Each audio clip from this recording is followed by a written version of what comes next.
ഏത് പിണക്കങ്ങളും മരണത്തിന്റെ ശേഷം ഒരാൾ മരിച്ചു എന്ന് കേട്ടിട്ട് അയാളുടെ ചലനമറ്റ ശരീരത്തിന്റെ അടുത്ത് പോയി നിന്നൊന്ന് സന്ദർശിക്കുന്നതിനേക്കാൾ നല്ലത് അയാൾ ജീവിച്ചിരിക്കുമ്പോ ഒന്ന് പോയി കണ്ടുകൂടെ? ജീവിച്ചിരിക്കുമ്പോ ഒരു നല്ല വാക്ക് പറഞ്ഞുകൂടെ? ജീവിച്ചിരിക്കുമ്പോ പോയിട്ടൊന്ന് സലാമാക്കിക്കൂടെ? അതിലൂടെ ഒരുപക്ഷെ എല്ലാ പിണക്കങ്ങളും അങ്ങ് മാറിപ്പോകില്ലേ?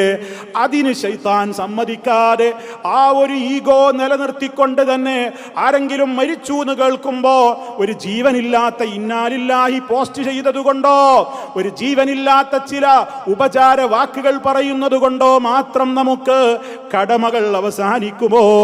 ജീവിച്ചിരിക്കുമ്പോ ഒന്ന് പോയി കണ്ടുകൂടെ? ഒരു നല്ല വാക്ക് പറഞ്ഞുകൂടെ? ഒന്ന് പുഞ്ചിരി സമ്മാനിച്ചുകൂടെ? ഒരു നല്ല രൂപത്തിൽ ഒന്ന് ഇടപെട്ടുകൂടെ? എത്ര സന്തോഷകരമായിരിക്കും അത്! ഇല്ലെങ്കിൽ മരണശേഷം എത്ര സങ്കടത്തിനത് കാരണമാകും.